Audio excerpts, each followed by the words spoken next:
I really enjoy his Super 1. I like to kind of say it along with the character. Just sit your ass down. Titan's a really interesting character because, like, he's a classic Invincible villain, but he's not really bad. Yes, he's been, like, petty criminal. Yes, he's, I guess, running a crime empire. But he is sort of, like, doing it for not horrible reasons. Titan's doing this for the people that he wants to protect, and that's his family. He's very intimidating, and he's sort of the badass, but he's got a code.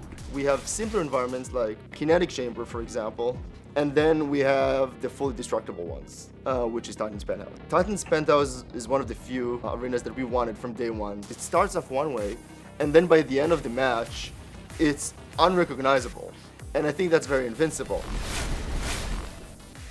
I love Titan because he gets into your face and he's got armor. He's naturally armored. When you first pop his Super 2, you know, he rocks up. When that happens, he's at like, I believe it's like 90% damage reduction, you know, on his moves with super armor.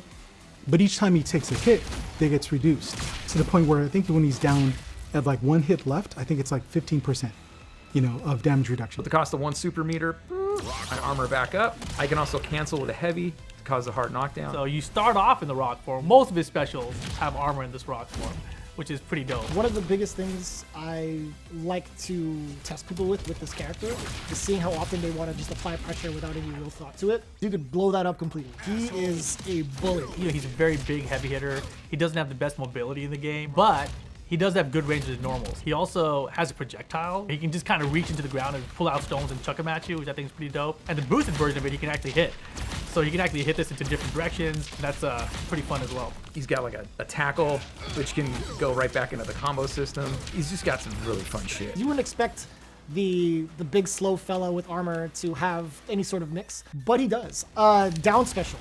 Not only does it have an armor, it also acts as an overhead. It also causes a ground bounce that allows you to do whatever you want and get a ton of damage or an ender, whatever you want. Some of the higher level, like really trolley level play that we've been seeing recently is they'll just wait, you know, and they'll wait for you to do anything. And they're like, armor, you know, like, I win. That kind of has led to a lot of discussions on how we challenge, you know, armored moves. This is what we believe we're going to ship with, and obviously meta changes over time, but right now, boosted moves can armor break, and so we like that exchange. There's risk, there's reward, depending on the decisions that you make. We always want you paying attention. I wouldn't mind teaming him up with Mark. You get to be such a battery with Mark, which really sets up Titan for success, is the same way he did in the show. As far as what kind of assists you want to run with them, the main thing is really going to be the down special for the overhead.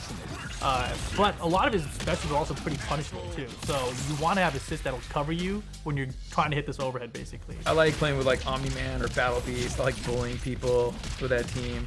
Or even pairing him up with like Lucan and Monster Girl. But he's got so much utility. Like he can actually play a pretty decent keep away game where you can get people trying to, you know, come in, and you're just like, no, not today. It's like one of my favorite things is kicking someone in the face with a fucking boot. Look at that.